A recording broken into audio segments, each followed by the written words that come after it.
Very good morning, students. We are following the same pattern of discussion as yesterday.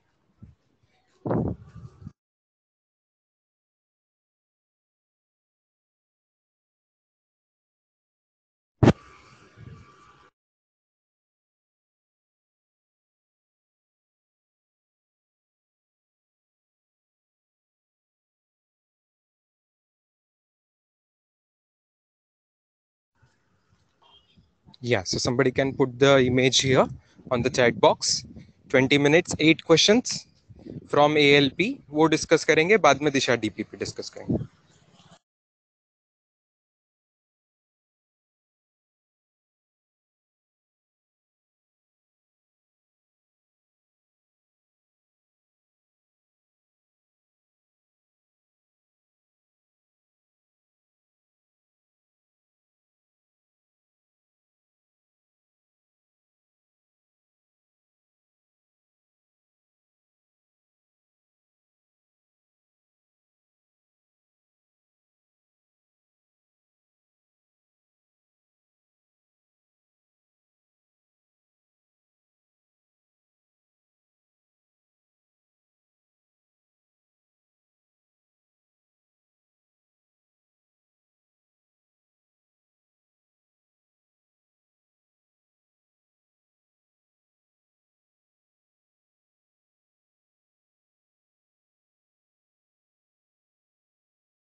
You have 4 minutes more, students.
Last 1 minute.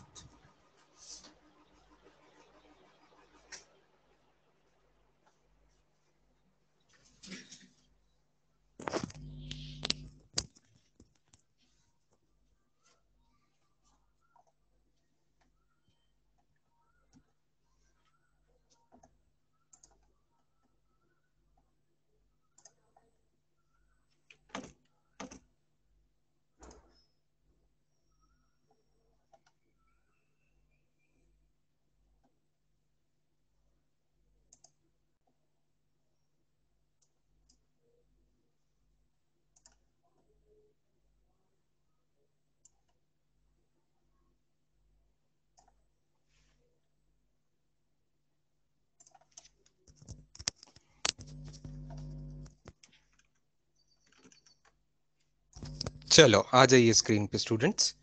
यार your test time is over. Class test का 8 questions आपका. This was like a self evaluation class test for you. I hope 8 में से 4 या 4 से ज्यादा सवाल बहुत लोगों को आए होंगे.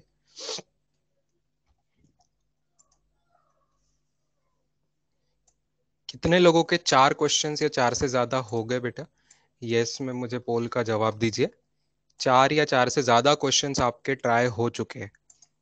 आंसर्स तो आपको अभी तक पता नहीं है, बट 4 या 4 से ज्यादा सवाल आप सॉल्व कर पाए ऑलरेडी. डन, तो आप यस टिक कीजिए, मुझे पता होने दीजिए. How many of you have been able to solve 4 or more questions out of 8 questions?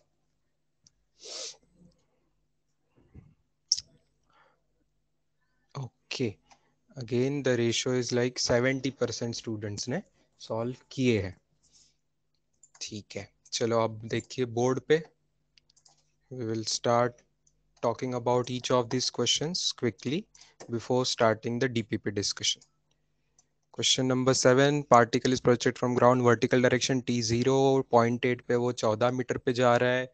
तो अगेन सेम हाइट पे वो कब जाएगा। देखो हाइट है, टाइम है, ये सब संबंध मतलब डिस्प्लेसमेंट, टाइम, ये सब का संबंध है। तो सीधी बात है कि मुझे लगाना है S is equal to U T plus half A T square, S is equal to U T plus half A T, क्योंकि दो टाइम दिए मतलब वैसे भी क्वाड्रेटिक बनना चाहिए। तो मैं अपवर्ड डायरेक्शन को पॉजिटिव ले रहा हूं।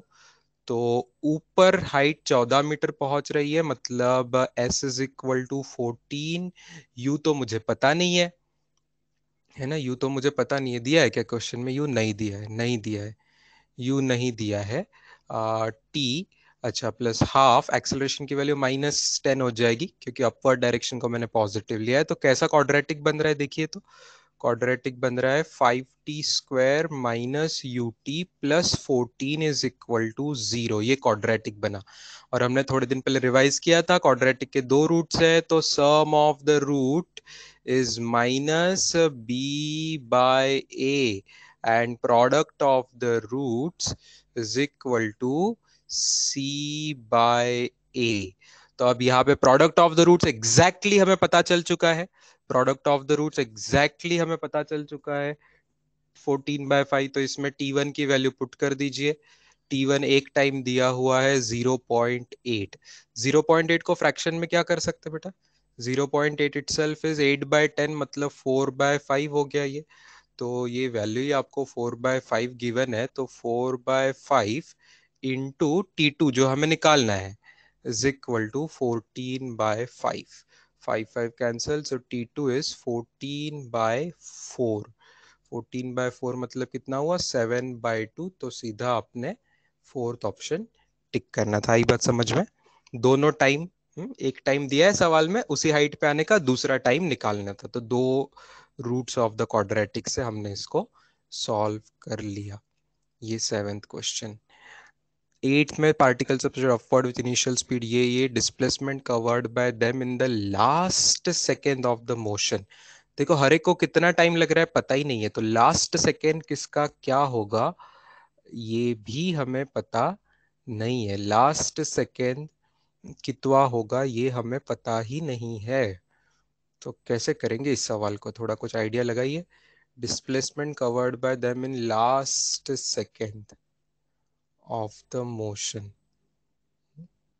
Last second of the motion में क्या डिस्प्लेसमेंट? यहाँ गैलीलियोस लॉ का सवाल नहीं आता है, क्योंकि एक पार्टिकल ही नहीं है कि सेम टाइम इंटरवल में अलग अलग पार्टिकल्स है, अलग अलग स्पीड से जा रहे हैं। तो ये गैलीलियोस लॉ तो नहीं है।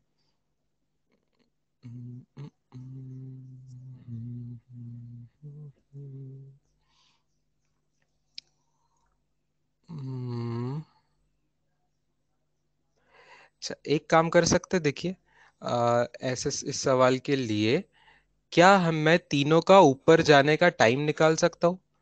जैसे कि टाइम ऊपर जाने का निकालना है टॉप मोस्ट पॉइंट पे, तो v is equal to you plus A T में v 0 कर देना है। तो u और एक एक्सेलरेशन की वैल्यू -10 कर देता हूं मैं, -10 t। देयरफॉर टाइम कितना आएगा? टाइम की वैल्यू है u/g, मतलब u/10 आ रही है ना? तो t1 आ रहा है 1 सेकेंड, t2 आ रहा है 2 सेकेंड, t3 आ रहा है 3 सेकेंड। ये बात समझ आई यहाँ तक? क्योंकि initial speed u1 u2 u3 दियो ने, उसको 10 से डिवाइड कीजिए तो आपके टाइम्स आ रहा है 1 सेकेंड, 2 सेकेंड और 3 सेकेंड। 1 second, 2 second, 3 second. तो इसका 1 सेकेंड में कितना डिस्टेंस कवर होगा? अब हर एक का आप फॉर्मूला लगा ले सकते हैं क्या डायरेक्ट? T1 की वजह से मुझे लास्ट सेकेंड, एक ही तो सेकेंड है, तो 1 सेकेंड में कितना जाएगा भाई? तो अगर मैं SN का फॉर्मूला लगाऊं, SN का फॉर्मूला भी लगाऊं, तो यहाँ पे लास्ट सेकेंड मतलब फर्स्ट सेकेंड होगा, तो S1 is equal to U plus half acceleration into twice n-1।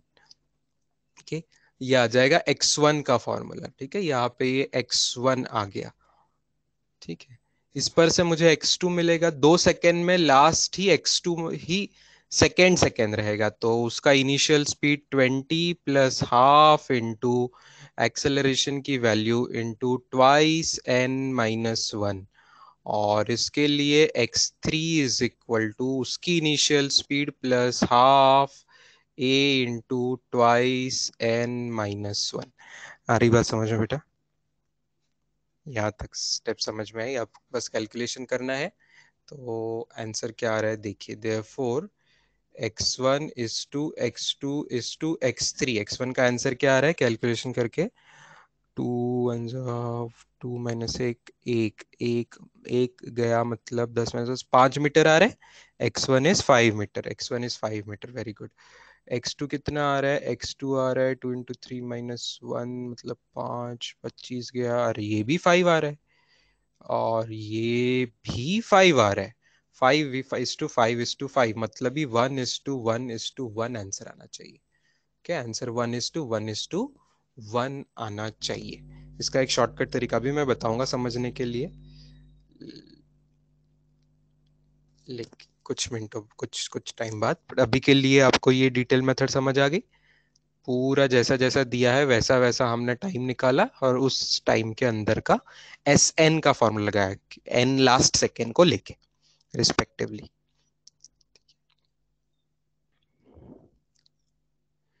चलो नाइन्थ क्वेश्चन को थोड़ा सा जगह नहीं है अपने पास, 10th देख लेते हैं। ओरल है क्या एकदम बेटा? 10th question, particle is vertically upwards, the graph between speed v and time t is given by neglecting the air resistance.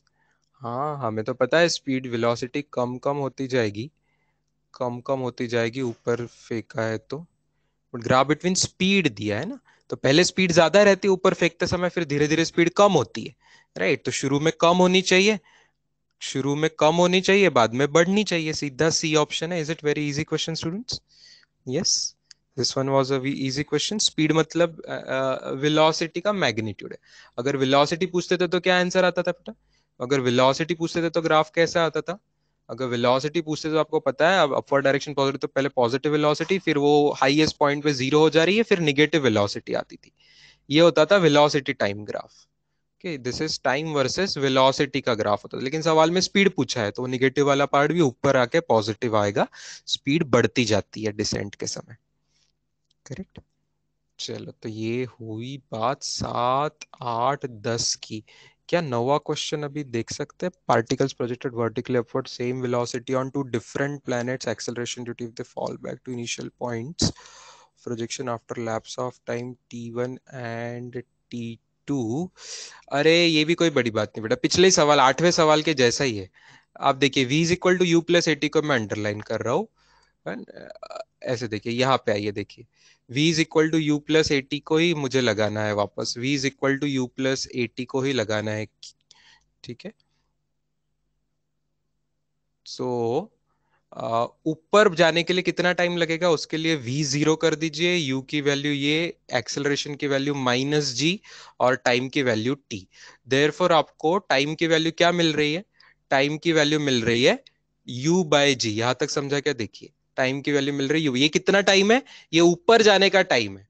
ठीक है, ये ऊपर जाने का टाइम है, ये सिर्फ ऊपर जाने का टाइम है। लेकिन सवाल में कौन सा टाइम पूछा है? They fall back to initial point, मतलब ऊपर भी जा रहा है और नीचे भी आ रहा है, ऊपर भी जा रहा है और नीचे भी आ रहा है, ऐसा टोटल टाइम पूछा हुआ है। ओके, तो डबल हो जाएगा टाइम। तो डू यू अंडरस्टैंड, यहाँ पे T1 टाइम जो है, T1 टाइम जो है वो double of U bye G1 है। T1 टाइम जो है वो double of U bye G1 है। और T2 टाइम जो है वो दूसरे प्लेनेट पे, दूसरे प्लेनेट पे G की वैल्यू अलग रहेगी, तो 2U बाय G2 हो जाएगा। ठीक है, T1 is equal to 2U bye G1 हो जाएगा, T2 is equal to 2U bye G2 हो जाएगा। क्या यहाँ पे सवाल खत्म हो रहा है? देखिए T1 का और T2 का क्या रिलेशन बन रहा है ऑप्शंस में से। देखो U नहीं है कहीं पे, तो आप U को 2U को इक्वल कर दीजिए दोनों इक्वेशंस पर से। तो T1 is equal to T2 T1 is equal to T2 आ रही बात समझ में बेटा? T1 देखिए यहाँ से T1 करूंगा तो 2U आएगा, और यहां से भी T2 करूंगा तो 2U आएगा, क्योंकि दोनों प्लैनेट्स के ऊपर इनिशियल वेलोसिटी सेम दी है ना, U सेम ही है दोनों का, दोनों का U सेम ही है इसलिए।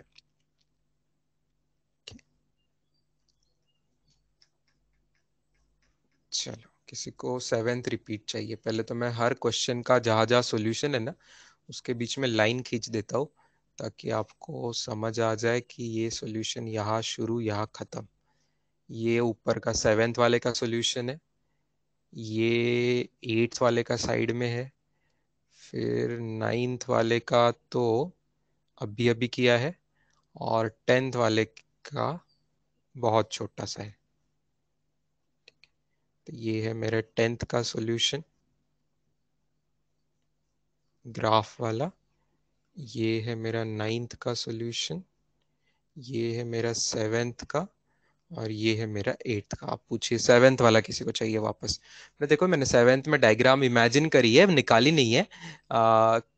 आपको अंडरस्टैंडिंग के लिए डायग्राम भी निकाले। देखो एक पार्टिकल ऊपर जाएगा, कहीं तो भी वापस नीचे आएगा। ये करते करते वो एक 14 मीटर के हाइट पे से 2 बार जाएगा। ये 14 मीटर की जो हाइट है, यहाँ पे की हाइट में 14 मीटर मान रहा हूं, तो यहाँ पे एक बार ऊपर जाते जाते वहां से पास होगा तो वो टाइम T2 है मान लो, और एक बार वापस नीचे आते आते उसी पॉइंट से पास होगा, तो तब तक का जो टोटल उसका टाइम है वो T2 है बेटा। तो ये T1 और T2 दोनों टाइम पे वो सेम हाइट पे आ रहा है, मतलब S सेम है 14, बस टाइम दो अलग अलग है। तो क्वाड्रेटिक इक्वेशन के दो रूट्स हो जाएंगे, बस यही किया है बेटा। क्वाड्रेटिक इक्वेशन के रूट्स और sum of roots product of roots का फॉर्मूला हम रिवाइज कर चुके हैं, और वहीं से हमें जवाब मिल गया, क्योंकि दो टाइम में से एक टाइम गिवन था। यस।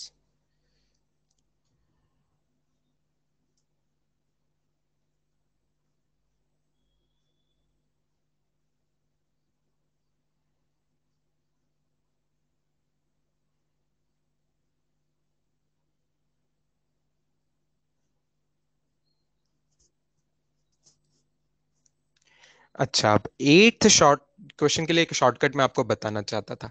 8th क्वेश्चन देखिए, 8th क्वेश्चन के लिए एक शॉर्टकट मेथड मैं आपको बताना चाह रहा हूँ, एक इजियर मेथड।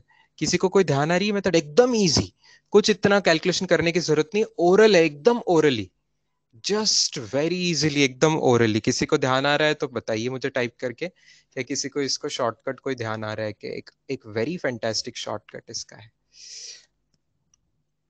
नहीं, ये गैलीलियोस लॉ से नहीं आएगा ना। गैलीलियोस लॉ कहाँ है? गैलीलियोस लॉ में तो यू जीरो होता है, ये तो इनका तीनों का यू है, जीरो नहीं, अलग अलग है ना। गैलीलियोस लॉ अलग बात है, आप भूल रहे हो। गैलीलियोस लॉ में यू जीरो चाहिए होता है।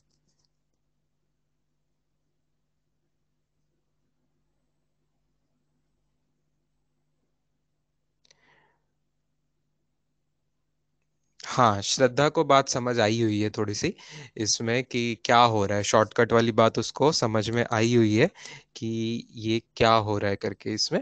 ठीक है, मैं एक ऐसे तरीके से समझा रहा हूँ स्टूडेंट्स, ध्यान दीजिए।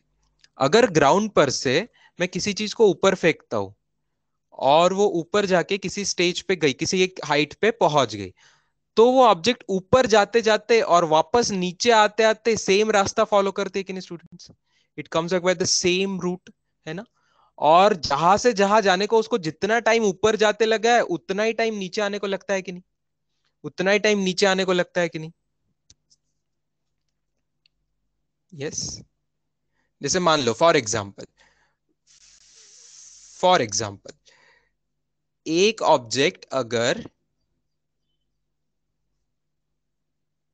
एक एक सेकेंड ऑब्जेक्ट में इसमें के अगर ले रहा हूं, उसके टाइमिंग्स देखो मैं क्या कर रहा हूं। अगर टाइम 0 पे मैंने उसको ऊपर फेंका, टाइम 1 पे वहां पे यहां पहुंची, और टाइम 2 पे वो मैक्सिमम हाइट पे पहुंची।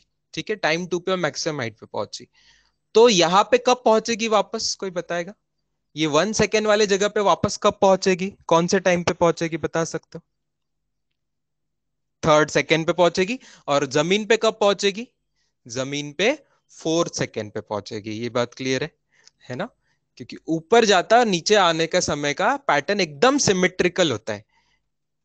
वैसे ही अगर मैं थोड़ा बड़ा लूं, अगर अगर अगर ऑब्जेक्ट थोड़े ज्यादा स्पीड से मैंने फेंकी हुई है, कोई ज्यादा स्पीड से मैंने ऑब्जेक्ट फेंकी हुई है, तो 0 पे यहाँ है, मान लो 1 पे यहाँ है, 2 पे यहाँ है, और एकदम 3 पे वो टॉप पॉइंट पे जा रही है, और फिर रिटर्न आ रही है, तो सीधी बात है कि 4 पे वो यहाँ आएगी जब 2 पे थी, और 1 सेकेंड बाद वो वहां रहेगी जब वो 1 सेकेंड पे थी, और 1 सेकेंड बाद मतलब 6th सेकेंड पे वो ग्राउंड पे रहेगी। इन शॉर्ट मैं बोलना चाह रहा हूं कि मोशन अप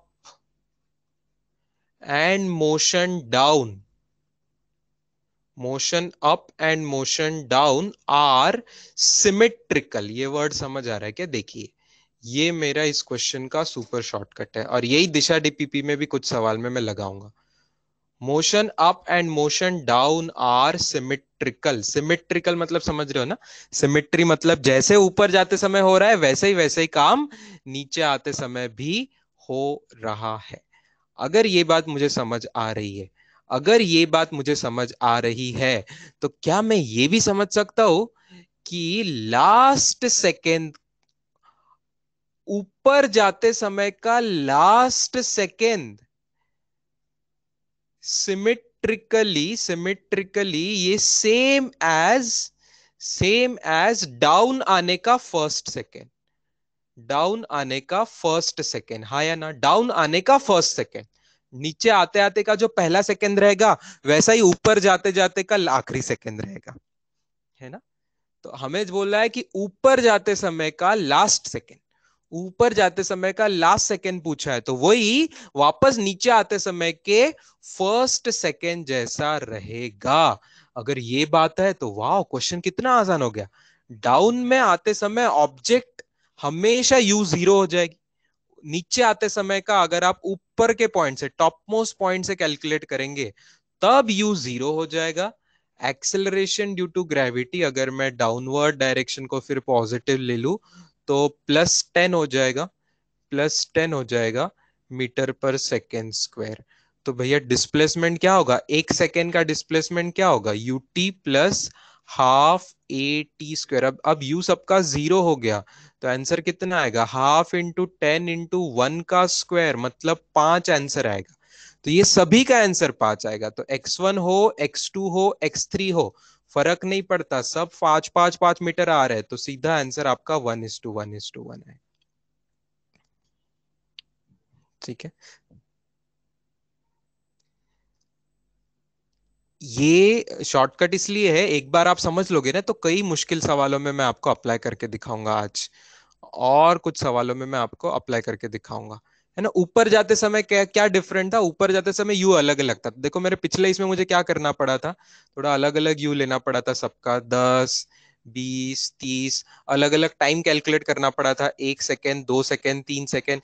ये सब मेहनत मेरी यहाँ पे बच गई है। जस्ट आपको ये येलो कलर का समझना है, ग्रीन कलर का और येलो कलर का, कि ऊपर आते समय का लास्ट सेकेंड, ये डाउन आते समय का फर्स्ट सेकेंड, और डाउन आते समय फर्स्ट सेकेंड में हर एक के साथ सेम चीज हो रही है, तो हर एक 5 5 5 मीटर ही कवर करेगा, इसलिए उनके डिस्टेंसेस इक्वल इक्वल है।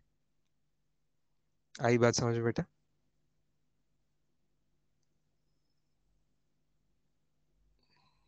यस। गैलीलियोज लॉ कहाँ लगेगा? गैलीलियोज लॉ लगेगा एक ही पार्टिकल के लिए अलग अलग सेकेंड्स में, first second, second second, third second, ऐसे इक्वल टाइम इंटरवल के लिए। यहाँ गैलीलियोज लॉ का सवाल नहीं, यहाँ 3 पार्टिकल अलग अलग हाइट पे जा रहे हैं और वहां से उतर के आ रहे 1 सेकेंड, फर्स्ट सेकेंड हमें देखना है, वहां से अलग अलग हाइट से आप, it is as good as आप अलग अलग बिल्डिंग पे जाके ऑब्जेक्ट को फेंक रहे हो, ड्रॉप कर रहे हो नीचे। तो अलग अलग बिल्डिंग पे जाके ऑब्जेक्ट को नीचे ड्रॉप करेंगे तो 1 सेकेंड में हर एक इक्वली डिस्टेंस कवर करेगा। आप सोच के देख लीजिए, आप चाहे आपके घर पर से थ्रो करो, या आप 50 माले की बिल्डिंग पर से थ्रो करो, या आप आईफिल टावर पर से थ्रो करो, कोई फर्क नहीं पड़ने वाला है। आप इक्वल डिस्टेंस ही कवर करेगा पहले सेकेंड में। ओके, 1 सेकेंड में तीनों लोग इक्वल ही डिस्टेंस कवर करेंगे।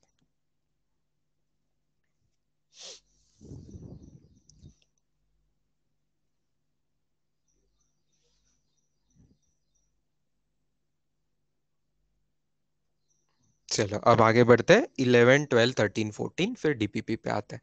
11 सवाल आसान है क्या बेटा? एवरेज वेलोसिटी मतलब डिस्प्लेसमेंट अपॉन टाइम, कहाँ से कहा गया भाई? ए से बी तक गया है, रेडियस 1 मीटर है, रेडियस 1 मीटर है, तो ए से बी कितना गया? 2 मीटर डिस्प्लेसमेंट है ना, डिस्प्लेसमेंट इज 2 मीटर ना, डिस्प्लेसमेंट 2 मीटर है ये तो, और 1 सेकेंड टाइम है। ये तो बहुत आसान सवाल हो गया। क्या जेई में इतना आसान सवाल आ चुका था? बाप रे, कभी कभी ऐसा भी होता है ना, कितना आसान सवाल आ जाता है। डिस्प्लेसमेंट ए टू बी कितना इजी है, diameter displacement. Okay, very easy. 12th question करे जैसा लग रहा है। आई थिंक ऐसा क्वेश्चन हम ऑलरेडी कर चुके, this was already asked in the classroom, right. तो ये कुछ दिन पहले ऑलरेडी क्लास में पूछा गया था। तो बाउंसिंग बैक कर रहा है और velocity with the height h, इसको मुझे याद आ रहा है, मैंने आपको ए बी सी डी ऐसे पॉइंट से समझाया था, है ना। A B C D, A point से वो ड्रॉप हो रहा है पार्टिकल, फिर एकदम ग्राउंड पे बी पॉइंट पे पहुंच रहा है जस्ट, फिर रिबाउंड होते समय वहीं से सी पॉइंट, और हाफ आउट पे रिबाउंड हुआ तो डी पॉइंट। तो फिर यहाँ पे ए पॉइंट पे ग्राउंड से हाइट लेनी थी, above the ground, height H above the ground लेनी थी। तो टोटल हाइट एच थी वहां पे। स्पीड भी आपकी ए पॉइंट पे 0 हो जाती है। तो this is A point, this is B point, rebound होके this is C point and this is D point. और इस हिसाब से फर्स्ट ऑप्शन ये मैंने आपको समझाया था। थोड़ा सा अटके थे अपन इस सवाल को पहले दिन करते समय, और बाद में हमने इसको समझ के सॉल्व कर लिया था। ये थोड़ा अजीब क्वेश्चन इसलिए था क्योंकि यहाँ पे टाइम नहीं है एक्स एक्सिस, मैंने आपको बताया था। जनरली हमारे एक्स एक्सिस पे टाइम रहता है तो हमें सोचना आसान पड़ता है, लेकिन इस बार एच था, कुछ अलग चीज थी, तो हमें ध्यान से सोचना था अलग तरीके से। 13 सवाल जैसा है क्या दिशा डीपीपी में भी ये क्वेश्चन है कल के, इसीलिए मैंने एएलपी के साथ चुनते समय ये अच्छा कोइंसिडेंस नाइस हो गया है। ऐसा ही सवाल था। तो मैं लिख रहा हूं इसको यहाँ पे, y is equal to, y is equal to u into T minus two plus a into T minus two square. Okay, तो इनिशियल वेलोसिटी के लिए, कि पहले तो वेलोसिटी का फॉर्मूला तो फाइंड करो, या velocity D Y by D T रहेगा तो डेरिवेटिव ले लीजिए। टी का डेरिवेटिव 1, तो यहाँ u प्लस होल स्क्वायर का डेरिवेटिव से 2 बाहर आएगा तो twice a into T minus to, ये v हो गया। एक्सेलरेशन निकालना है, एक्सेलरेशन निकालना है, ए फॉर एक्सेलरेशन निकालना है, तो और एक बार डेरिवेटिव लेना पड़ेगा वेलोसिटी का, तो dv बाय dt आ जाएगा। तो u का डेरिवेटिव 0 हो जाएगा, यहाँ पे टाइम का डेरिवेटिव 1, तो सिंपली ट्वाइस से आंसर आ जाएगा बेटा। ठीक है, तो इनिशियल वेलोसिटी क्या हो रही है, तो इनिशियल वेलोसिटी के लिए आपको टाइम 0 पुट करना पड़ेगा। तो इनिशियल वेलोसिटी के लिए आपको टाइम को 0 पुट करना है, टाइम को 0 पुट करना है, टाइम को 0 पुट कीजिए तो क्या आंसर आ रहा है, टाइम को 0 पुट कीजिए वेलोसिटी के फॉर्मूला में, u माइनस 4 है। ओके, इनिशियल वेलोसिटी आ रही है u माइनस 4 है, एक्सेलरेशन आ रहा है 2a। अब देखिए हर ऑप्शन में क्या क्या सही है। क्या पहला ऑप्शन सही है, इनिशियल वेलोसिटी इज u? गलत है, इनिशियल वेलोसिटी u नहीं आ रही, initial velocity is u minus 4 है, तो ये गलत हो गया। Acceleration of the particle is a, ये भी बात गलत है, एक्सेलरेशन 2a आ रहा है इस बार। ओके, एक्सेलरेशन इज 2a, तो थर्ड ऑप्शन सही है। फोर्थ ऑप्शन देखिए, 2 सेकेंड पे पार्टिकल कहाँ है, पुट कीजिए। 2 सेकेंड पे पार्टिकल, पार्टिकल वाई एक्सिस के अलोंग ही मूव कर रहा है। अगर पोजीशन में 2 पुट करेंगे तो y की वैल्यू 0 आ रही है, at t is equal to 2 आपका y कोऑर्डिनेट 0 आ रहा है। तो पार्टिकल y एक्सिस पे जा रहा है, y कोऑर्डिनेट 0 मतलब ओरिजिन पे है। तो C और D इसके सही जवाब है, इसका आंसर C और D है। बोलिए, किसी को कोई शक, सवाल ए बी सी डी में से? C और D इसके सही जवाब रहेंगे।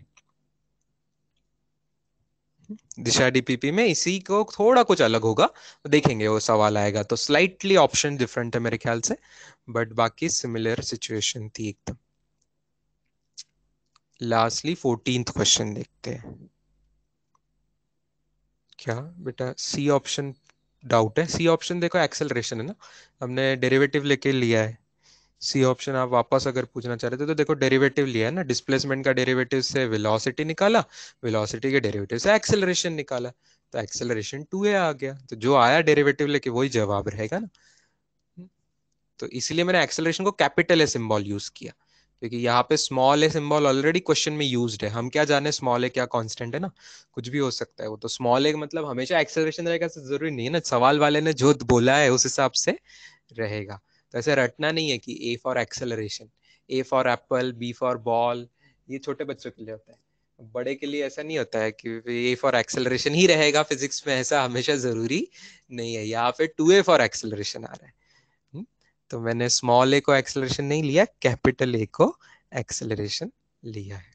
और फोर्थ ऑप्शन में क्या किया बेटा, कहां पे पार्टिकल है, इसके लिए आप क्या देखोगे, कहां पे पार्टिकल है, इसका मतलब आप पोजीशन फाइंड करना चाहते हो, है ना, वेलोसिटी नहीं है, एक्सेलरेशन भी नहीं, कहां पे है, ओरिजिन पे है कि नहीं है, इसके लिए आप क्या करना चाहते हो, इसके लिए आप पोजीशन फाइंड करें। तो पोजीशन का ऑप्शन का है, पोजीशन का फॉर्मूला कौन सा है, पोजीशन का फॉर्मूला वाई वाला फॉर्मूला है आपके लिए।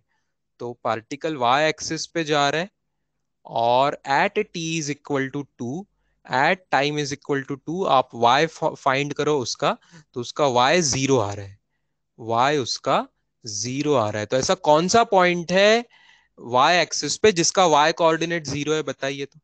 y एक्सिस पे y कोऑर्डिनेट ऊपर पॉजिटिव रहता है, नीचे निगेटिव रहता है, y एक्सिस पे ऐसा कौन सा पॉइंट है जिसका y कोऑर्डिनेट जीरो है, दैट पॉइंट इज ओरिजिन, मतलब आंसर ओरिजिन है। तो इसीलिए फोर्थ ऑप्शन भी सही है, समझ गए, रिपीट हो गया इसका सॉल्यूशन। चलो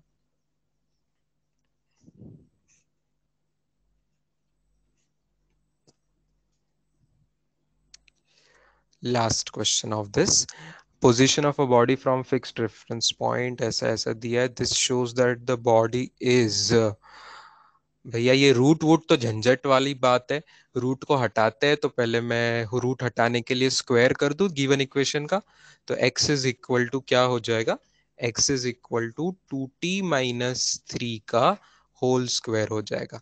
ध्यान से इसके लिए डेरिवेटिव लेंगे तो v इज dx/dt, यहाँ पे डेरिवेटिव लेंगे, डेरिवेटिव लेंगे तो डेरिवेटिव लेंगे तो twice of 2t - 3 into chain rule से 2t - 3 का डेरिवेटिव, दैट इज एक्स्ट्रा का 2 बाहर आ जाएगा। और एक्सेलरेशन अगर मुझे फाइंड करना है तो इसका और एक बार डेरिवेटिव dv/dt, तो मुझे एक्सेलरेशन की वैल्यू कितनी मिल रही है, टी का कोएफिशिएंट देखिए, सिर्फ टी का कोएफिशिएंट है 8, है ना, तो 8t का डेरिवेटिव 8 आ जाएगा। तो ये हमने क्विकली x पर से v निकाल लिया, v पर से, और एक्सेलरेशन भी निकाल लिया। अब ऑप्शंस पे जाइए, अब ऑप्शंस पे जाइए, body is at rest at 3/2, पहला ऑप्शन देखिए, एट रेस्ट, एट रेस्ट है कि नहीं, इसके लिए हमें क्या चेक करना पड़ता है, एट रेस्ट मतलब स्पीड जीरो ना, तो मतलब वेलोसिटी जीरो ना, मतलब मुझे वेलोसिटी का फॉर्मूला चेक करना है। देखिए तो वेलोसिटी के फॉर्मूला में टी को 3/2 पुट करेंगे तो क्या आ रहा है, देखिए तो वेलोसिटी के फॉर्मूला में टी को 3/2 पुट करेंगे तो क्या आ रहा है, at T is equal to 3/2, put कीजिए, पुट कीजिए, देखिए टू टी को 3/2 पुट कीजिए तो 3/2 का डबल 3, 3 - 3 जीरो हो जाएगा, ब्रैकेट, ब्रैकेट जीरो हो जाएगा, तो पूरा वी जीरो हो जाएगा, वी जीरो हो जाएगा मतलब एट रेस्ट है। तो अरे वाह, पहला ही ऑप्शन सही निकल गया, पहला ऑप्शन बिल्कुल सही निकल गया। लेकिन एक से ज्यादा ऑप्शन सही हो सकते हैं। सेकंड ऑप्शन पढ़े इज एक्सेलरेटेड, क्या एक्सेलरेशन की कोई वैल्यू आ रही है, जीरो है क्या एक्सेलरेशन, नहीं, जीरो से अलग है, मतलब एक्सेलरेशन तो है, तो बॉडी इज एक्सेलरेटेड, ये भी सही है। डिसेलरेटेड गलत है क्योंकि निगेटिव एक्सेलरेशन नहीं आया, पॉजिटिव एक्सेलरेशन। यूनिफॉर्म मोशन मतलब ए जीरो होना चाहिए, ये भी गलत है, यूनिफॉर्म मोशन नहीं है, इसका ए जीरो नहीं है। तो फर्स्ट एंड सेकेंड ऑप्शन इसका आंसर आ गया। ये ज्यादा इजी सवाल था 13 से भी, क्लियर है। से वो 8 कैसे आया, मेरी स्पीड और आपकी स्पीड में थोड़ा फर्क है ना, इसलिए मेरा वो 8 जल्दी से आ गया बेटा, बाकी कुछ नहीं है। आप वो ऊपर का v देखिए, v के बाहर 2 है लेफ्ट में और राइट में, तो 2 2 जार 4 होगा साक्षी, और 4 और अंदर का 2t जो है उसके साथ 4 2 जार 8 होगा ना बेटा, तो 8t, t का कोएफिशिएंट 8 आ रहा है ना, तो t का डेरिवेटिव 1, तो 8t का डेरिवेटिव 8 आ जाएगा इस हिसाब से, समझे, है ना। हाँ। पहला वाला 2 क्यों आया था, पहला वाला 2 आया हुआ है, टी स्क्वायर का डेरिवेटिव 2t आता है इसलिए, और दूसरा 2 आया है चेन रूल से, क्योंकि अंदर भी t के साथ 2 है उसकी वजह से आया है। एक ये बाहर का 2 ऐसे बाजू में आ चुका है, और एक ये 2 चेन रूल की वजह से यहाँ आ चुका है। आई होप ये बात अब क्लियर है सबको, जिन जिनको चेन रूल ध्यान नहीं आया था उनके लिए, चलो ठीक है। ऐसे हम ए एक्स प्लस बी भी किया करते थे ना, ए एक्स प्लस बी वाली मेथड में ए बाहर आ जाता था डेरिवेटिव में, इंटीग्रेशन में ए से डिवाइड होता था, डेरिवेटिव में ए से मल्टीप्लाई होता था। तो यहाँ पे ए की वैल्यू का लाइक 2 है ना, ए एक्स प्लस बी वाला, ऐसे तो वो 2 मल्टीप्लाई बाहर भी हो रहा है, तो 2 2 2 मल्टीप्लाई करके 8 आ रहा है। क्लियर है बेटा एवरीवन? इमेज मिल जाएगी आपको, इमेज की चिंता करने की जरूरत नहीं है, इमेज आपको मिल जाएगी, ग्रुप पे आ जाएगा। ठीक है, अंडरस्टैंडिंग हो गई? Fantastic, good. अब आते हैं डीपीपी पे, डीपीपी के questions one after the other.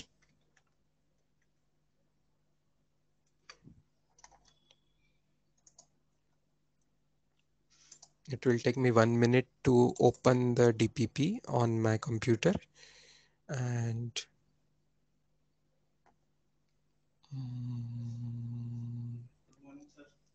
good morning sir. Can somebody tell me the page number beta? Where is this in that DPP? अपना जो थर्ड था स्टार्टिंग में ही होगा ना कहीं पे? What is the page number?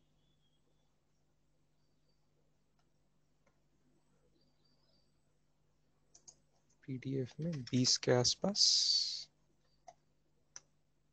बहुत स्टार्टिंग में। गॉट इट, ठीक है, I got it, page number की कोई जरूरत नहीं, गॉट इट। या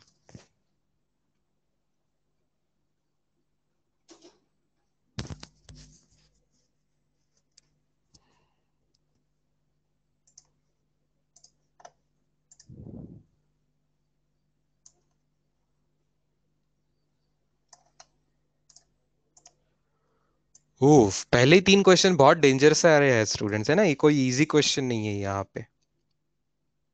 अच्छा मीनवाइल, ठीक ठीक ठीक ठीक है, आदित्य राउत का ये सवाल भी कल भी ग्रुप पे आया हुआ था, तो बेटा सवाल तो कुछ मुश्किल नहीं है, ये स्कूल में था सवाल, साइमल्टेनियस इक्वेशन में मेरे टाइम हुआ करता था। आपको था क्या बेटा ऐसा सवाल, डाउनस्ट्रीम अपस्ट्रीम का सवाल? आदित्य राउत ने जो पूछा हुआ है वो सवाल, मुझे कोशिश करने दीजिए उसको बोर्ड पे लेने की। थोड़ा सा डार्क शेड में आएगा वो, इमेज थोड़ी सी डार्क है, बैकग्राउंड को अपन वाइट कर लेते हैं उसके लिए। देखो, motor cover some distance between two spots on the river, 8 और 12, ये ऐसा क्वेश्चन एकदम स्कूल में साइमल्टेनियस इक्वेशन में आपने देखा है, ऐसे कुछ लोग मुझे भी हाँ करके जवाब दे रहे। तो मैं एक बार आदित्य के लिए ये डायग्राम निकाल देता हूँ।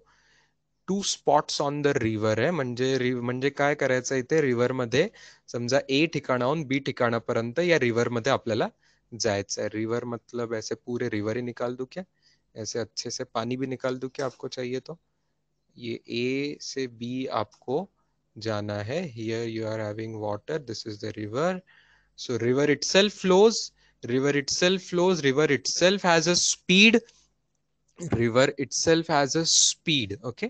Now पूछा है time required by the boat to cover this in still water, still मतलब संथ, not moving, still का मतलब steady, not moving, not moving वाला पानी में, नॉट मूविंग वाला पानी में बोट जाएगी तो वो खुद के स्पीड से जाएगी, तो बोट स्पीड को आप कोई तो भी वैल्यू मान लीजिए, मान लो बोट स्पीड को मैं बोल रहा हूं एक्स है, बोट स्पीड इज एक्स, और रिवर स्पीड, रिवर की स्पीड है मान लो वाई, रिवर की स्पीड है मान लो वाई, समझ में आ रहा है? तो अब डाउनस्ट्रीम का क्या मतलब है, डाउनस्ट्रीम मतलब स्ट्रीम के साथ, डाउनस्ट्रीम मतलब स्ट्रीम के साथ, तो डाउनस्ट्रीम जाते समय डाउनस्ट्रीम की स्पीड क्या रहेगी, डाउनस्ट्रीम की स्पीड क्या रहेगी, देखते हैं किसको स्कूल की बातें याद है। डाउनस्ट्रीम मतलब बोट जब डाउनस्ट्रीम जाएगी मतलब रिवर के साथ जाएगी, तो स्पीड क्या होगी, स्पीड क्या होगी बताइए? X plus Y, very good, क्योंकि बोट खुद एक्स से ट्राई कर रही है और पानी भी उसको, रिवर का पानी भी वाई से आगे लेके जा रहा है, तो एक्स और वाई ऐड हो जाएंगे तो downstream speed X plus Y हो। अपस्ट्रीम स्पीड में क्या होता है, अपस्ट्रीम में आप, अपस्ट्रीम यहाँ पे डाउनस्ट्रीम राइट साइड में है तो अपस्ट्रीम लेफ्ट साइड में है। अपस्ट्रीम मतलब आपको प्रवाहाच्या विरुद्ध दिशेने, ठीक है, डाउनस्ट्रीम मतलब प्रवाहा बरोबर, प्रवाहासोबत. ओके, डाउनस्ट्रीम म्हणजे प्रवाहासोबत. डाउनस्ट्रीम म्हणजे प्रवाहासोबत. मराठी मध्ये ज्यांना जास्त सोपं समजेल त्यांच्यासाठी.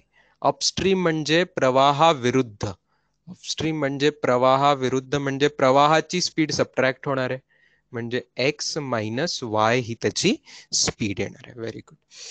आता डिस्टन्स याच्या मधातलं काहीतरी डी असेल. डिस्टन्स याच्या मधातलं काहीतरी डी असेल. आता आपण खरोखर प्रश्न सोडवण्यामध्ये येऊ शकतो. प्रश्न कसा सोडवायचा आहे? 8 तास कशाचा टाइम दिलेला आहे? 8 तास टाइम दिलेला आहे डाउनस्ट्रीमचा. डाउनस्ट्रीमचा आता time is equal to distance upon speed है ना. डाउनस्ट्रीमची स्पीड किती झाली आहे? X plus Y. तसंच 12 तास कशाचा टाइम आहे? 12 तास तितकंच डिस्टन्स परत येण्याचा. परत येतानाची स्पीड आहे एक्स मायनस वाय. ओके. आणि आपल्याला फाइंड काय करायचं आहे? फाइंड काय करायचं आहे? फाइंड करायचं आहे की स्टिल वॉटर मध्ये, म्हणजे स्टिल वॉटर म्हणजे वॉटर मूव्ह होत नाहीये.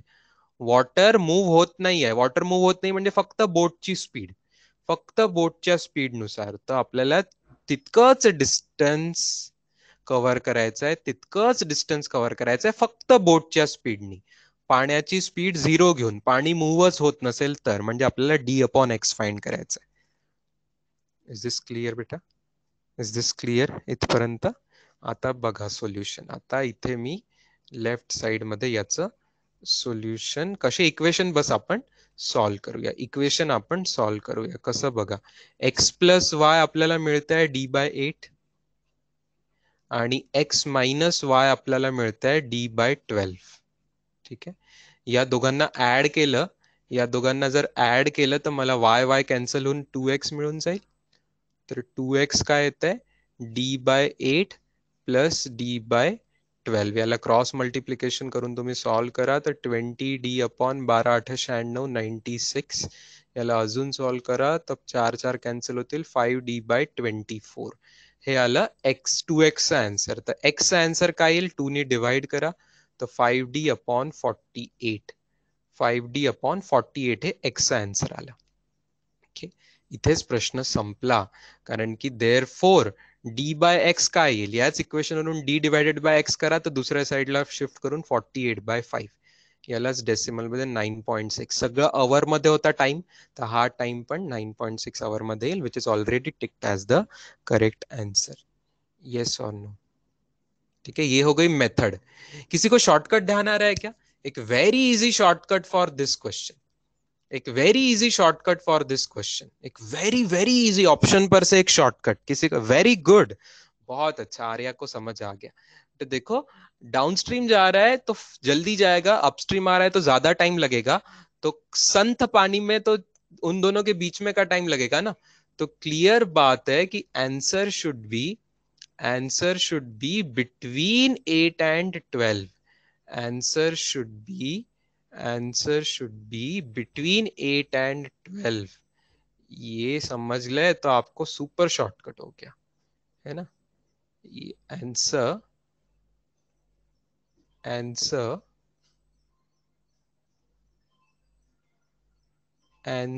Should be between 8 and 12. Luckily एक ही ऑप्शन है जो 8 घंटे और 12 घंटे के बीच में का है, तो सीधा आप वो भी टिक कर सकते हैं एज ए शॉर्टकट. 2 सेकंड में, 5 सेकंड में आप सवाल सॉल्व कर सकते. सवाल पढ़ा और डायरेक्टली ऑप्शन 5-10 सेकंड में मान लो आपने टिक कर दिया कि 8-12 के बीच में तो एक ही ऑप्शन है. आई बात समझ में? मेथड शॉर्टकट दोनों चीजें क्लियर है? यस. चलिए, ये भी इमेज में दे दूंगा आपको, चिंता मत कीजिए. अभी आते हैं डीपीपी पे. डीपीपी ने हमें अच्छे अच्छे भारी क्वेश्चन स्टार्टिंग में दे दिए. पहला ही क्वेश्चन थोड़ा टफ है, लेकिन शायद आपको थोड़ा कैलकुलेशन करने पड़ेगा. आ गया होगा पहला क्वेश्चन की बताना है बेटा? बताइए मुझे. 1 2 3 तीनों बताने हैं कि 1 की जरूरत नहीं है? 1 आ गया.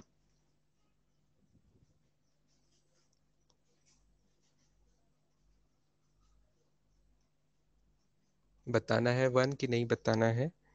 बताना है. आ गया 1. ठीक है, आ गया.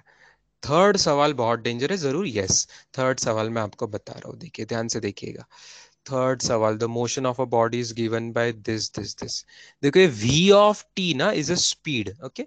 ये v ऑफ t मतलब यहाँ पे t का मतलब है कि t पे वेलोसिटी डिपेंड कर रही है, ओके। तो it is simply v only, v is only speed, v of t मतलब फंक्शन के जैसा लिखा हुआ है, ओके। f ऑफ x जैसा लिखते हैं, f ऑफ t ऐसा फंक्शन लिखते हैं, वैसे v ऑफ t ऐसा फंक्शन उन्होंने लिखा है। तो यहाँ पे इसका मीनिंग क्या है, क्वेश्चन का मीनिंग क्या है? क्वेश्चन का मीनिंग है एक्सेलरेशन जो है, मतलब D V by D T. D V by D T तो एक्सेलरेशन होता है ना, तो यहाँ पे एक्सेलरेशन जो है, जो डीवी बाई डी टी है, उसका फॉर्मूला है 6 - 3v। तो आपको सीधी बात पता है, वी वाली चीज एक साइड ले लेते हैं, तो 6 dv/6 - 3v is equal to, ये तो एक काम करता हूं मैं, एक और काम करता हूँ, 3 कॉमन आ रहा है ना बेटा, तो कॉमन ले लीजिए, उतनी ही अपनी थोड़ी मेहनत बच जाएगी। तो dv/dt को मैं 3 कॉमन लेके राइट साइड में 2 - v कर रहा हूं। तो dv/2 - v एक साइड पे और 3dt दूसरे साइड पे। और अब हम करेंगे इंटीग्रेशन। इंटीग्रेशन कहां से कहा? टाइम हमेशा जीरो, कुछ नहीं बोलेंगे तो 0 to t जाएगा, और वेलोसिटी जो है वो u से v जाएगी। लेकिन क्वेश्चन में दिया है बॉडी इज एट रेस्ट, तो u भी 0 लेना है आपको, ओके।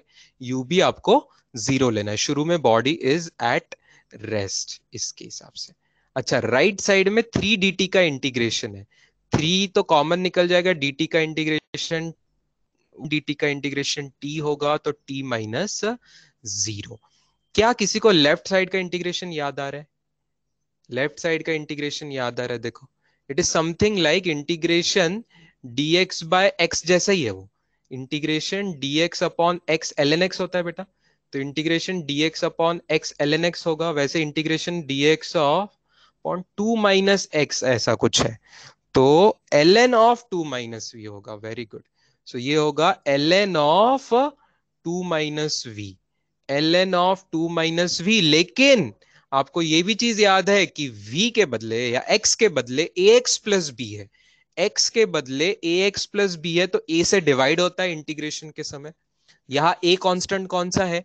यहाँ पे a इज -1 है ना, v का कोएफिशिएंट इज -1, तो ये चीज -1 से डिवाइड हो जाएगी, ये चीज -1 से डिवाइड हो जाएगी। और आपको यहाँ पे कहां से कहां पुट करना है? 0 से लेके v पुट करना है। तो लिख रहा हूं मैं आगे, ln ऑफ फाइनल चीज है 2 - v minus ln of initial चीज है 2 - 0। इनिशियल चीज 0 पुट करनी है, होल थिंग डिवाइडेड बाय -1 जो है इज इक्वल टू 3t। तो ln of 2 - v minus ln2 is equal to -3t। इस स्टेप तक आप समझे होंगे, इस स्टेप तक आप समझ गए। अब लॉग की प्रॉपर्टी हमने देखी है, एक लॉग की प्रॉपर्टी ऐसी होती है जिसमें डिवीजन लॉ में ऐसा सब्ट्रैक्ट हो जाता है, लॉग की प्रॉपर्टी में ऐसा डिवीजन लॉ में सब्ट्रैक्ट हो जाता है, तो इज इक्वल टू -3t। और ln मतलब log to the base e होता है, देयरफॉर अगले स्टेप में आप e की पावर में लिख दे, लॉग वाला चैप्टर याद कीजिए, log of something to the base e है, ln मतलब log to the base e है, तो ln के अंदर की जो चाहिए वही e to the power -3t करके आएगा। Yes, e to the power -3t करके आएगा, देयरफॉर। और आगे जाएंगे, देयरफॉर देखिए पहली स्टेप में 2 अलग कर दूं मैं, 2/2 1 हो गया, -v/2 is equal to e to the power -3t। Therefore v/2 का आंसर आ रहा है 1 - e to the power -3t। Therefore v का मेरा फॉर्मूला बन रहा है 2 × 1 - e to the power -3t। ठीक है, मीटर पर सेकेंड, ये v का फॉर्मूला यहाँ पे बन गया। ठीक है, आपके जानकारी के लिए बता दूं, थर्ड सवाल अगर एक ही ऑप्शन करेक्ट है तो बहुत आसान सवाल है, क्योंकि मुझे सीधा सीधा एक्सेलरेशन 6 दिख रहा है इनिशियल, तो फोर्थ ऑप्शन ही सीधा है। देखो, क्योंकि एक्सेलरेशन का फॉर्मूला ही तो सवाल में दिया है, dv/dt एक्सेलरेशन ही होता है। और इनिशियल में बॉडी रेस्ट पे थी, तो इनिशियल में v भी 0 था, तो at t equal to 0, at t is equal to 0 v भी 0 था, तो अगर मैं v को 0 पुट करता हूं तो a कितना था, a कितना था 6 मीटर पर सेकेंड स्क्वायर ही था इनिशियल। ओके तो ये व्हाइट कलर में इनिशियल देखेंगे तो 6, तो चौथा ऑप्शन तो बहुत आसानी से मुझे दिख रहा है, ये सब इंटीग्रेशन करने की जरूरत भी नहीं थी। अगर आपने वैसे दिमाग लगाया होता तो इंटीग्रेशन करने की जरूरत भी नहीं थी, चारों ऑप्शन थे, चौथा ऑप्शन बहुत आसान है। लेकिन फिर भी मैं आपको बाकी सब ऑप्शन समझाने के लिए, डिटेल के लिए ये इतना करके दे रहा हूं। तो अभी तक हमने समझा, तो आपको सेकेंड ऑप्शन की गड़बड़ पता चली बेटा, सेकेंड ऑप्शन की गड़बड़ पता चली। सेकेंड ऑप्शन बहुत सही था, बस एक छोटी सी गलती है उसमें, e⁻⁻5t नहीं चाहिए था, e⁻−3t चाहिए था। अब रही बात टर्मिनल स्पीड की, तो टर्मिनल स्पीड क्या है देखिए, टर्मिनल स्पीड का मतलब है final, initial terminal, terminal speed का मतलब है यहाँ पे फाइनल, टर्मिनल स्पीड का मतलब है फाइनल स्पीड। फाइनल स्पीड कहा, यहाँ पे तो कोई फाइनल टाइम दिया ही नहीं है, मतलब आपको टाइम बढ़ाते ही जाना है, at time tends to infinity, ऐसे सवाल हमने किए हुए। तो टर्मिनल स्पीड के लिए आप टी टेंड्स टू इंफिनिटी करना है, टी टेंड्स टू इंफिनिटी करोगे तो e⁻−3t की टर्म एकदम जीरो हो जाएगी, ये हमने पहले भी देखा है, क्योंकि निगेटिव पावर है मतलब रेसिप्रोकल में आएगा, और इंफिनिटी जैसी चीज रेसिप्रोकल में अगर आ गई तो आंसर जीरो आ जाएगा उस चीज का। तो वेलोसिटी क्या आ जाएगी, फॉर्मूला में, वेलोसिटी के फॉर्मूला में ई की पावर वाली टर्म जीरो हो जाएगी, तो वेलोसिटी की टर्म कहा जाएगी, वी विल अप्रोच 2 मीटर पर सेकेंड। तो टर्मिनल स्पीड होनी चाहिए 2 मीटर पर सेकेंड, ठीक है, टर्मिनल स्पीड आ रही है आपकी 2 मीटर पर सेकेंड। और थर्ड ऑप्शन के लिए आपको लंबा कुछ करना पड़ेगा, थर्ड ऑप्शन के लिए आपको थोड़ा और जाना पड़ेगा आगे, और कैलकुलेशंस करने पड़ेंगे। सी ऑप्शन के लिए जब एक्सेलरेशन हाफ है, सी ऑप्शन चेक करने के लिए, ये मैंने आपको ए ऑप्शन समझाया कैसे है, ये मैंने आपको बताया कि बी ऑप्शन कैसा है। अब जब सी ऑप्शन की बात आ रही है तो आपको एक्सेलरेशन चाहिए आधा, एक्सेलरेशन चाहिए आधा ऑफ द इनिशियल, तो आधा इनिशियल 6 था तो एक्सेलरेशन आधा हो गया 3, बट एक्सेलरेशन का फॉर्मूला है 6 - 3v, देयरफॉर इस पर से आप v निकालिए, 3 की वैल्यू 6 - 3v, इस पर से v आ रहा है आपका 1 मीटर पर सेकेंड, तो आपका v होना चाहिए 1 मीटर पर सेकेंड, तो उन्होंने 0.1 दिया है वो भी गलत है। तो आपको ए बी से ऑप्शन की गलतियां अब बोर्ड पे दिख रही है। इज इट क्लियर बेटा एवरीवन, एबीसी ऑप्शन की गलतियां आपको समझ में आ गई, पूरा ऐसा इंटीग्रेशन सॉल्व करके एबीसी ऑप्शन की गलतियां आपको समझ आ गई? यस, चलो।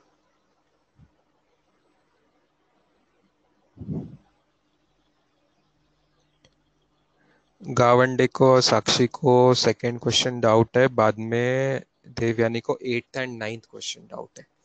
अच्छा, सेकंड क्वेश्चन में क्या दिया है, एक्सेलरेशन इज बीटी दिया हुआ है, और initial velocity v not the हुई है, पार्टिकल स्टार्ट्स फ्रॉम ओरिजिन दिया हुआ है, और distance travelled by the particle in time t दिया हुआ है। नहीं, कोई ज्यादा दम नहीं है इस क्वेश्चन में बेटा, एवरेज लेवल क्वेश्चन है, इजी नहीं बोलूंगा मैं, बट ना इजी ना टफ।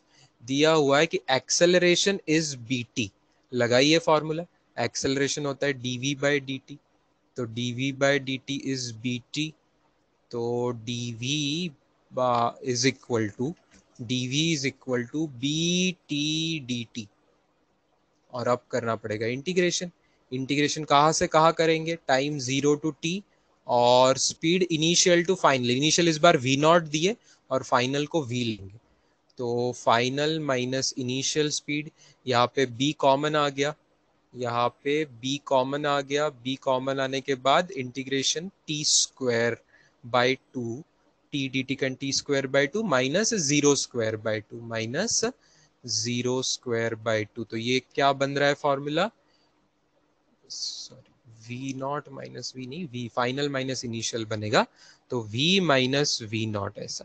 तो v का फॉर्मूला क्या बन रहा है देखिए, v का फॉर्मूला बन रहा है v नॉट प्लस bt²/2, ये v का फॉर्मूला बन गया, v का फॉर्मूला बन गया v नॉट प्लस bt²/2। अब क्या करना पड़ेगा, अब v का लिखना पड़ेगा आपको ds/dt या dx/dt, है ना, कुछ भी लिखिए, dx/dt लिख सकते हो, dx/dt क्या होगा, dx/dt is v not plus bt² by 2 तो dx आ जाएगा v not plus b t square by two d T. तो ये dt राइट साइड में दोनों टर्म को मल्टीप्लाई हो जाएगा, तो v not d t plus b t square by two d t. और वापस इसका इंटीग्रेशन करेंगे तो आपको x मिलेगा। इंटीग्रेशन करेंगे, इंटीग्रेशन जीरो टू टी, और डिस्प्लेसमेंट भी क्या, x भी क्या है, पोजीशन इनिशियली ओरिजिन दिया हुआ है क्वेश्चन में, तो 0 टू फाइनल पोजीशन को मैं x बोल देता हूँ। तो आपको क्या आ रहा है, x minus zero is equal to, यहाँ पे कीजिए इंटीग्रेशन में v not common t minus zero, plus यहाँ पे b by two common, T square का इंटीग्रेशन, टी स्क्वायर का integration T cube by three, तो T cube by three minus zero cube by three. आई बात समझ में? तो फाइनल आंसर में therefore x is equal to V not T plus मुझे दिख रहा है B t cube by six. ऐसा कोई ऑप्शन था क्या? B t cube by six वाला ऑप्शन था क्या? यस था, that is the answer. Clear? Clear? दो बार इंटीग्रेशन और ये आंसर आ जाएगा। मिल गई मिस्टेक, अपनी अपनी मिस्टेक अपने अपने को मिल गई। साक्षी को अपनी मिस्टेक भी मिल गई। साक्षी ने जो लिखा है वही उसकी मिस्टेक है कि उसने इक्वेशन ऑफ मोशन लगा दिया, जो कि लगता नहीं है हमेशा। क्या यहाँ एक्सेलरेशन कांस्टेंट था? एक्सेलरेशन ये नॉट कांस्टेंट है साक्षी, तो तूने इक्वेशन ही गलत लगा दिया। एस का इक्वेशन यहाँ इक्वेशन ऑफ मोशन लगेगा ही नहीं। ठीक है, क्वेश्चन नंबर आते हैं 8 और 9 पे। अब अगले डाउट्स पूछे गए question number 8 and 9।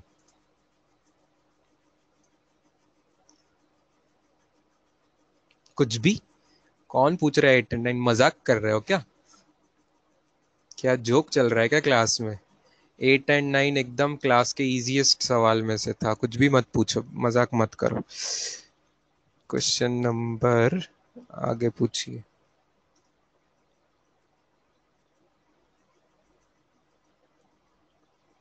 Fourth question, हाँ फोर्थ क्वेश्चन अजीब है। फोर्थ क्वेश्चन थोड़ा अजीब है, देखते भाई क्या बोल रहा है ये क्वेश्चन। कुछ अलग ही है ना? ऐसा कुछ अलग ही है, हमने तो क्लास में देखा नहीं ऐसा कभी। आज तक ऐसा सवाल नहीं देखा था हमने। पार्टिकल एक्स एक्सिस पे मूव हो रहा है, चलो ये तो आसान बात है। एक्स एक्सिस पे मूव हो रहा है, हमारे लिए बहुत खुशी की बात है। At T is equal to zero particle is at x is equal to zero. ठीक है, जब टाइम जीरो है तो उसका ओरिजिन पे वो उसका एक्स कोऑर्डिनेट है। फिर क्या हो रहा है, जब टाइम 1 सेकेंड हो रहा है तो particle x is equal to 1 पे आ रहा है। x इज इक्वल टू 1 पे आ रहा है, बस इतना ही पता है। रास्ते में क्या हुआ कुछ पता नहीं। 0 सेकेंड पे पार्टिकल यहाँ है, जादू से बोला है कि 1 सेकेंड पे पार्टिकल यहाँ है। बीच में क्या हुआ आपको बताया ही नहीं। बीच में पार्टिकल आगे गया कि आगे पीछे गया, है ना, कि धीरे गया कि फास्ट गया, कैसे गया आपको कुछ भी नहीं पता है। कुछ भी नहीं पता है। अच्छा, okay. Alpha denotes instantaneous acceleration of the particle. तो इसमें से कौन सा ऑप्शन सही है? अल्फा डिनोट्स इंस्टेंटेनियस एक्सेलरेशन, तो इसमें से कौन सा ऑप्शन सही है?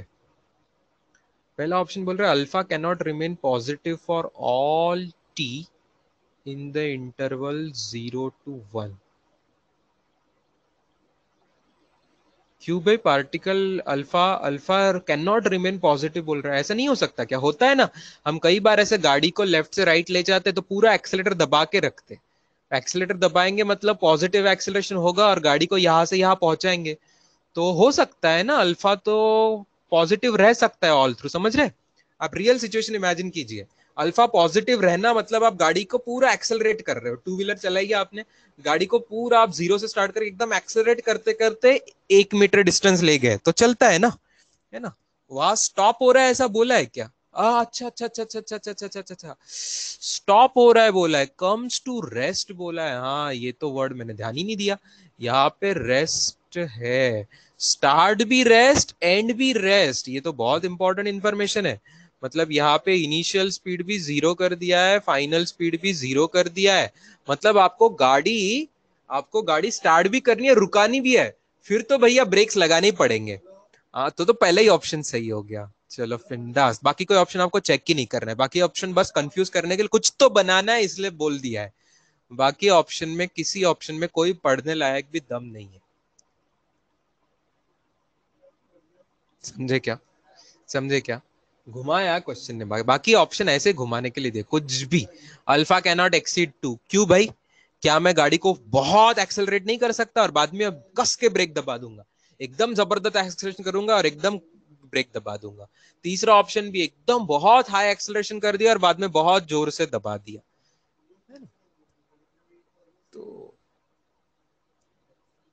तो बाकी तीनों ऑप्शन होना जरूरी नहीं है ना, जरूरी नहीं है। मस्ट बी ग्रेटर देन 4 जरूरी नहीं है, क्यों? मैं स्लोली स्लोली भी गाड़ी लेके जा सकता, एकदम कम एक्सेलरेशन से लेके गया ऐसा। अल्फा इक्वल टू 2 होना जरूरी है क्या? नहीं भाई, मैं तो 1 एक्सेलरेशन की स्पीड से लेके जाऊंगा और बाद में उसको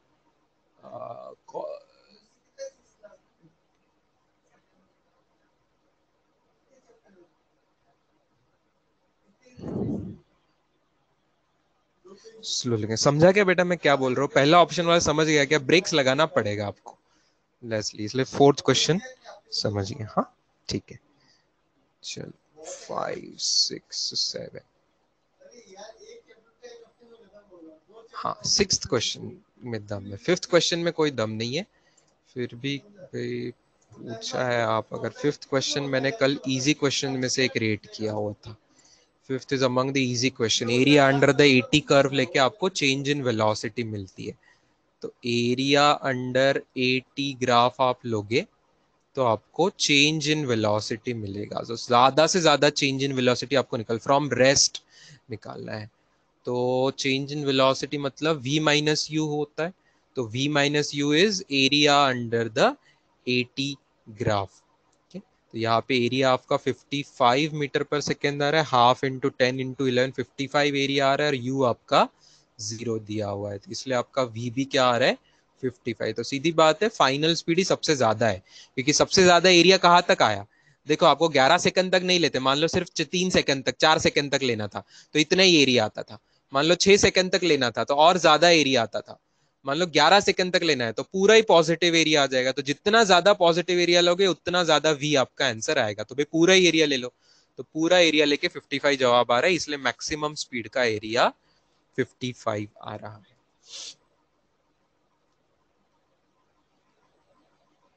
सिक्स्थ सवाल में दम है थोड़ा सा। सिक्स सवाल मैंने उनका सॉल्यूशन देखा है, मैं आपको वो सॉल्यूशन से नहीं बता रहा हूँ, मैं आपको एक अलग तरीके से बता रहा हूँ। देखो आपको जो समझ आए उस हिसाब से आप समझ लीजिए। मैं जाने का टाइम और आने का टाइम अलग अलग लूंगा। कुछ लोगों ने उन पीछे का सॉल्यूशन देखा होगा, जिस जिस क्वेश्चन टफ लगे आपने पीछे का सॉल्यूशन समझने की कोशिश की होगी। अच्छी बात है, मेरी तरफ से कोई आपको उसमें रोक टोक नहीं थी, आपको फुल परमिशन है, बट पहले खुद की कोशिश करनी है। तो देखो जाने का टाइम T1 है ना, फास्ट होने का टाइम T1 और स्लो होने का टाइम T2, ऐसे मैं ले रहा हूँ। फास्ट होने का टाइम T1, स्लो होने का टाइम T2, और जो हाईएस्ट स्पीड उसकी बनी हुई है, हाईएस्ट स्पीड उसकी बनी हुई है, उसको v लेंगे। तो ऐसा एक क्वेश्चन हम क्लास में कर चुके हैं। तो v को आप एक तो u प्लस 80 से लगाएंगे, तो 0 प्लस अल्फा T1, ये भी उसका एक फॉर्मूला आएगा। तो अल्फा इंटू T1 ये इसका फॉर्मूला बन रहा है। यहाँ पे स्पीड लगाओगे और यहाँ पे स्पीड 0 बन जाएगी, तो फाइनल स्पीड 0 बन जाएगी। हाईएस्ट अल्फा T1 से स्टार्ट करेंगे, प्लस एक्सेलरेशन माइनस बीटा और टाइम T2, इस तरीके से ये हो जाएगा। देयरफॉर आपको मिल रहा है alpha T1 is equal to beta T2, और यही वैल्यू v की है। ओके, यही वैल्यू v की है। तो इन दोनों पर से हमें क्या मिल रहा है कि v की वैल्यू अल्फा T1 भी है और बीटा T2 भी है। v की वैल्यू अल्फा T1 भी है और बीटा T2 भी है। अब मेरा सॉल्यूशन देखिए, टोटल टाइम t है, टोटल टाइम t है। क्या आपको डायग्राम पर से समझ रहा है? टोटल टाइम t जो होगा वो T1 प्लस T2 होगा। टोटल टाइम होगा T1 प्लस T2। अच्छा, तो T1 का फॉर्मूला देखिए, मैं ग्रीन कलर का जो निकला है उस पर से T1 का फॉर्मूला मैं निकाल दूं, तो T1 का फॉर्मूला मैं v बाय अल्फा लिख सकता हूँ, और T2 का फॉर्मूला मैं v बाय बीटा लिख सकता हूँ। ध्यान से देखिए, T2 का फॉर्मूला मैं v बाय बीटा लिख सकता हूँ। इसी को मैं सॉल्व करूंगा। v राइट साइड से कॉमन ले लिया, 1 by alpha plus 1 by beta. Therefore t is equal to v into alpha plus beta divided by alpha beta. इसीलिए v का फॉर्मूला आ रहा है alpha beta t divided by alpha plus beta, है ना। बस यहाँ वहाँ थोड़ा सा शिफ्ट कर दिया तो आपका फोर्थ ऑप्शन जवाब आ रहा है इससे, ठीक है। आई बस समझे, टोटल टाइम का फॉर्मूला लगा दिया, सब कुछ फाइनल वेलोसिटी के टर्म्स में। आगे बताइए बेटा, आगे कोई क्वेश्चन? 10, 7, 8, 9, 10, 11, 12, 13, 14 में कोई डाउट्स?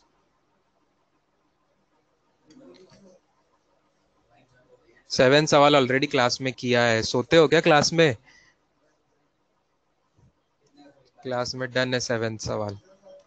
आगे बोलिए बेटा। Twelfth, tenth and twelfth, and tenth and twelfth में दम है, टेंथ एंड ट्वेल्थ में दम है।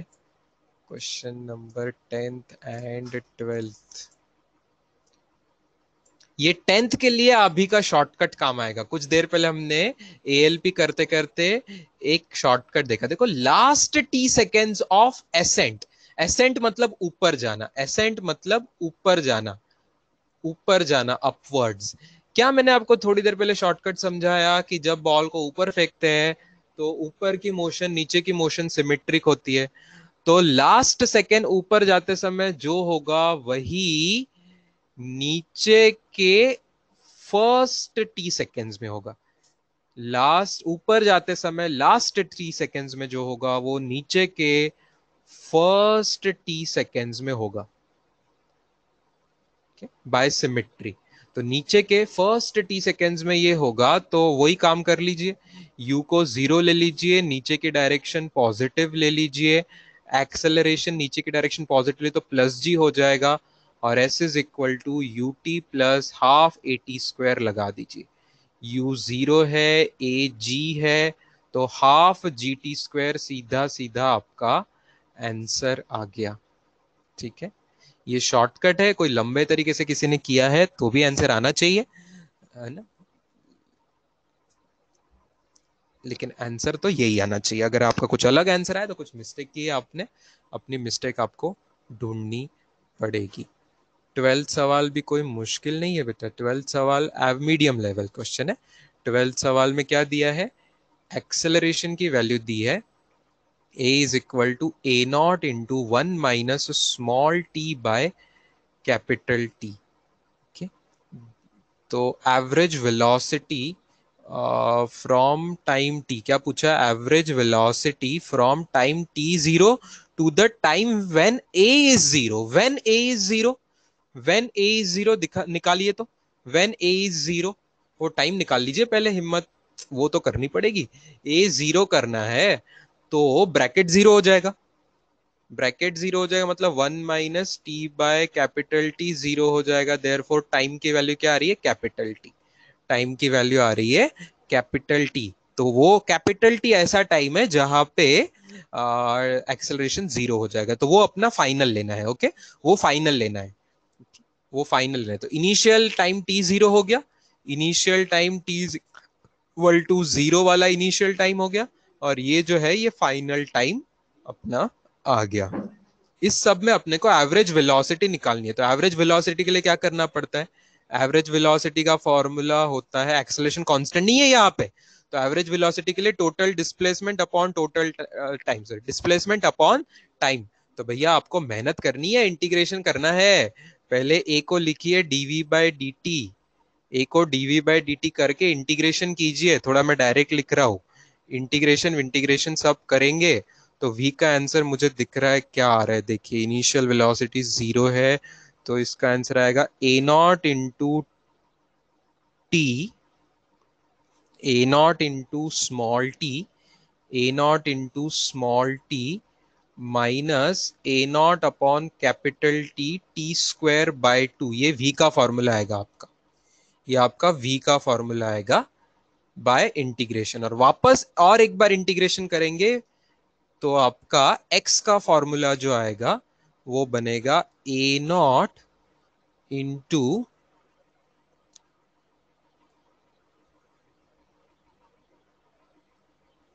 ए not into T square by two minus A not by capital T, और बाय 2 भी आ चुका है, और बाद में टी स्क्वायर का टी क्यूब बाय 3 होगा, तो 2 3 जार 6। इस तरीके से ये फॉर्मूला आ जाएगा, एक्स का ये फॉर्मूला आ जाएगा, एक्स का ये फॉर्मूला आ जाएगा। तो आपको फिर फाइनली क्या करना है, इस फॉर्मूला में टाइम को कैपिटल टी पुट करना है, इस फॉर्मूला में टाइम को कैपिटल टी पुट करना है। Therefore at time is equal to capital t, आपका एक्स का फॉर्मूला या डिस्प्लेसमेंट का फॉर्मूला क्या आ रहा है, डिस्प्लेसमेंट का फॉर्मूला आप वैल्यूज पुट कीजिए, वैल्यूज पुट कीजिए तो का आंसर आ जाएगा ए नॉट टी स्क्वायर, आ रहा है ब्रैकेट में हाफ माइनस 1/6, कैलकुलेशन कीजिए, 4 3/6 2/6 2/6 1/3 आ रहा है बेटा मेरा, तो ए नॉट टी स्क्वायर बाय 3 आ रहा है। ओके, तो फाइनल आंसर के लिए आपको करना पड़ेगा total displacement upon time, total time capital T है। ओके, तो आंसर आ जाएगा ए नॉट टी बाई 3, ये आ जाएगा आपका answer, that is the first option. आई बात समझ में? 12 कॉस्ट कौन पूछा था? मेहनत इतनी करनी पड़ेगी, 12वें सवाल के लिए इतनी मेहनत तो करनी ही पड़ेगी, इसको कोई शॉर्टकट नहीं है, 2 बार इंटीग्रेशन तो करना ही पड़ेगा। क्षितिजा, तन्वी, समझ आई बातें? Average velocity is total displacement upon time, ये सब करना पड़ेगा। Sir when average velocity is given then why integration? हाँ बेटा तेरी बात समझ में है आई कि इंटीग्रेशन किस लिए करना पड़ता है, जब आपको इंस्टेंटेनियस की बात होती है तो डेरिवेटिव इंटीग्रेशन होता है। लेकिन एवरेज वेलोसिटी का फॉर्मूला क्या है बेटा, ये भी तो बता तू। गावंडे, एवरेज वेलोसिटी का फॉर्मूला क्या है? Displacement upon time. तो डिस्प्लेसमेंट फाइंड कैसे करेगा?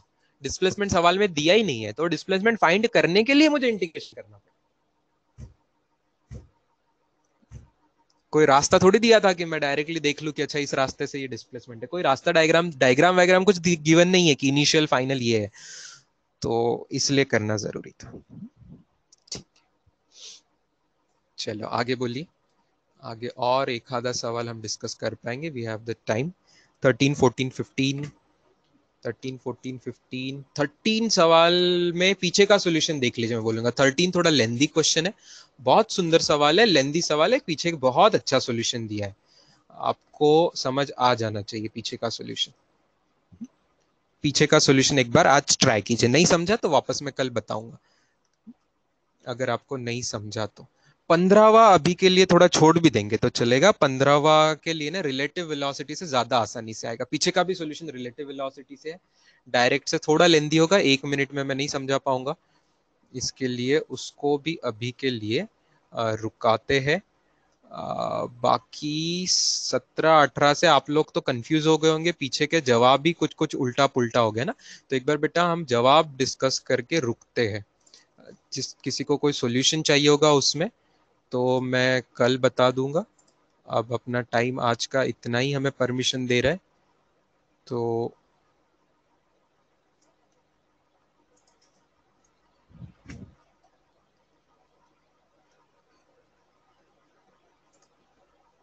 आई विल एंड विथ 20 तक के आंसर्स की बातें करके।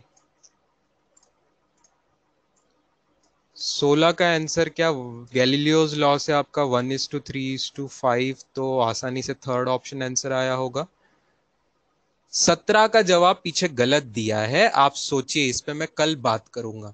17 का जवाब शायद यूनिफॉर्म एक्सेलरेटेड ऐसा कुछ दिया होगा, मेरा इसका जवाब है डी ऑप्शन, क्यों आप सोचिए, ये आज का होमवर्क है। ओके, 17वां सवाल का जवाब फोर्थ ऑप्शन है, ये आज का होमवर्क है। 18 का जवाब आसानी से आया क्या बेटा? 18 का जवाब आपको आया था क्या आसानी से? v इंटू टी, ये इजी क्वेश्चंस में से था, v into T is U T plus half A T square, ऐसा करके आपको सीधा सीधा टाइम 2v/a मिल रहा होगा, तो इसका जवाब आपका फर्स्ट ऑप्शन आसानी से आ रहा है। 19 जैसा क्वेश्चन आज ही हमने एएलपी में कर लिया, तो एक्सेलरेशन 2a वाली बात मुझे बिल्कुल सही लग रही है, बाकी ऑप्शन कैसे गलत है ये आपको देख लेने पड़ेंगे, बट एक्सेलरेशन 2a वाली बात तो बिल्कुल सही है, आज ऐसा ही सवाल हमने किया, बस आज एएलपी में वो वाई एक्सिस पे मूव हो रहा था, इसमें एक्स एक्सिस पे मूव हो रहा है, लेकिन बाकी फॉर्मूले एकदम सेम टाइप है, तो कोई बड़ी बात नहीं है इसमें। और 20 का सवाल गिवन सॉल्यूशन चेक कीजिए, 20 का भी सवाल गिवन सॉल्यूशन बहुत सुंदर सॉल्यूशन है, बिल्कुल करेक्ट परफेक्ट सॉल्यूशन है। नहीं समझ आया तो मैं आपको अभी एक बात उसकी बता दे रहा हूं। उन्होंने एक्स पर से डेरिवेटिव लेके वी फाइंड किया है और वी का डेरिवेटिव लेके एक्सेलरेशन फाइंड किया हुआ। एक्सेलरेशन को मैं कोई कैपिटल ए नाम दे देता हूं यहाँ पे, एक्सेलरेशन को मैं कैपिटल ए नाम देता हूं। तो v फाइंड किया है, फाइंड उन्होंने v किया है और उसका डेरिवेटिव लेके फाइंड a फॉर एक्सेलरेशन किया है। तो एक्सेलरेशन का जो फॉर्मूला बना वो ऑलवेज पॉजिटिव आया, उसमें कोई निगेटिव टर्म ही नहीं आ रही, ऑलवेज पॉजिटिव आया। तो आपको समझना है, वेलोसिटी में तो कोई निगेटिव वाली टर्म आई थी, लेकिन एक्सेलरेशन के फॉर्मूला में डेरिवेटिव लेने के बाद कोई निगेटिव टर्म नहीं। सब चेन रूल लगा के सब अच्छे तरीके से डेरिवेटिव लेके एक्सेलरेशन दिया तो ऑलवेज पॉजिटिव आया। तो आपको समझता है ऑलवेज पॉजिटिव एक्सेलरेशन मतलब क्या? एक्सेलरेशन मतलब rate of change of velocity ना बेटा। तो पॉजिटिव एक्सेलरेशन आया, इसी का मतलब है वेलोसिटी इंक्रीज हो रही है। निगेटिव रहो कि पॉजिटिव रहो, वेलोसिटी इंक्रीज हो रही है, बढ़ेगी वेलोसिटी तो ही रेट पॉजिटिव रहेगा ना। Acceleration is rate of change of velocity, तो एक्सेलरेशन ग्रेटर देन जीरो मतलब वेलोसिटी इंक्रीज हो रही है। चलो इतना बता के मैं रुकता हूं। Thank you very much, good day, continue tomorrow. Bye students.